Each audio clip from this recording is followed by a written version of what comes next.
মুস্তাদরাকে হাকিমের বর্ণনায় এসেছে রাসূল করিম সাল্লাল্লাহু আলাইহি ওয়াসাল্লাম একদিন উকাজের বাজারে গেলেন।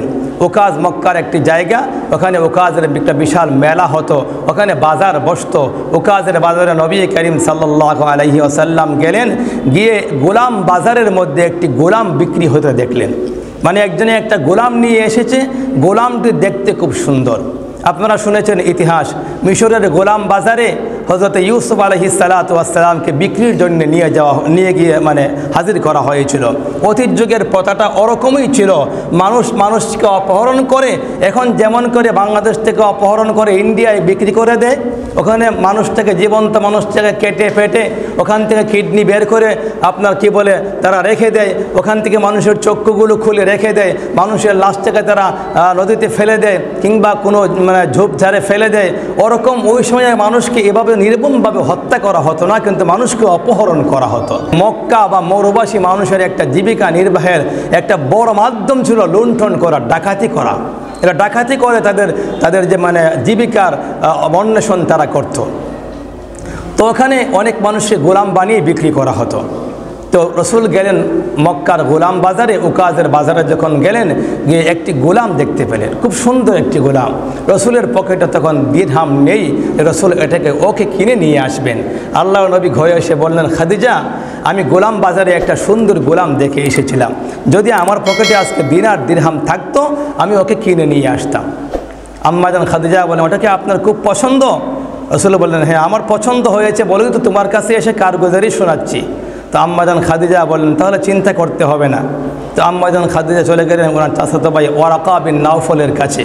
ওয়ারাকা বিন নাওফলকে বললেন যে উকাজের বাজারে নাকি একজন সুন্দর গোলাম বিক্রির জন্য নিয়ে আসা হয়েছে, মূল্য যতই হোক তুমি ওকে কিনে নিয়ে আসবা, আমি এই গোলামকে মুহাম্মদ সাল্লাল্লাহু আলাইহি ওয়াসাল্লামকে হাদিয়া দেব। সুবহানাল্লাহ। ওয়ারাকা বিন নাওফল তৎকালীন যুগের তাওরাত কিতাবের হাফেজ ছিলেন, তৎকালীন যুগের তাওরাত কিতাবের পণ্ডিত ছিলেন। তো উনি গেলেন গোলাম বাজারে, সেখানে গিয়ে একজন ওই গোলামটাকে পেয়ে বসলেন। 400 দিরহাম দিয়ে তিনি সেই গোলামকে কিনে নিয়ে আসলেন, যেই গোলামের নাম হলো যায়েদ বিন হারেসা রাদিয়াল্লাহু তাআলা আনহু। এই যায়েদ বিন হারেসার ঘটনার বর্ণনা হাদিসের কিতাবের বিভিন্ন জায়গায় বর্ণনা করা হয়েছে। তো যায়েদ বিন হারেসাকে তিনি কিনে নিয়ে আসলেন। সিরাত বিশ্বকোষের বর্ণনায় এসেছে নবী করিম সাল্লাল্লাহু আলাইহি ওয়াসাল্লাম এই আবদার হয়তো করেন নাই, কিন্তু আম্মাজান খাদিজার একজন বাতসপুত্র বাতিজা, ও গোলাম বাজারে গিয়েছিল, দেখলো যে সুন্দর একটি গোলাম বিক্রি হচ্ছে। সে মনে করলো এই শহরের সবচাইতে ধনাঢ্য মহিলা হচ্ছে আমার ফুফু, তার জন্য আমি এই গোলামটাকে কিনে নিয়ে যাই। সে 400 দিরহাম দিয়ে ওই যায়েদ বিন হারেসাকে সে কিনে নিয়ে আসলো। খাদিজার কাছে যখন পেশ করলো, আল্লাহর নবীজি খাদিজার কাছে এই গোলামকে যখন দেখলেন, রাসূল খুব আনন্দিত হলেন, বললেন, এত সুন্দর মানুষকে বিক্রি করে দেয় বাজারে, এটা কল্পনাও করা যায় না। আম্মাজান খাদিজা বুঝতে পারলেন আল্লাহর নবীর কাছে গোলামটা বড় পছন্দ হয়েছে। খাদিজা বললেন, ইয়া রাসূলুল্লাহ, আমি আমার এই সুন্দর গোলামটাকে আপনার খেদমতের জন্য আমি আপনার কদম মুবারকের সফুর্দ করলাম। সুবহানাল্লাহ। তো গোলাম যখন পেয়েছেন, আল্লাহ নবীজি বলছেন, খাদিজা, এই গোলামকে গোলাম বানিয়ে রাখতে চাই না, এই গোলামকে আমাদের ছেলে বানাইতে চাই। এজন্যে যায়েদ বিন হারিসার নামের সাথে মানুষ বলতো যে যায়েদ বিন হারিসা, উনি হচ্ছে যায়েদ বিন মুহাম্মদ, মুহাম্মদের ছেলে যায়েদ মানুষ বলতো, অথচ তার পিতৃ পরিচয় ছিল যায়েদ বিন হারেসা। হারেসার ছেলে হচ্ছে যায়েদ, আর মানুষ এই যায়েদকে বলতো যায়েদ বিন মুহাম্মদ, ও হচ্ছে মুহাম্মদ সাল্লাল্লাহু আলাইহি ওয়াসাল্লামের ছেলে।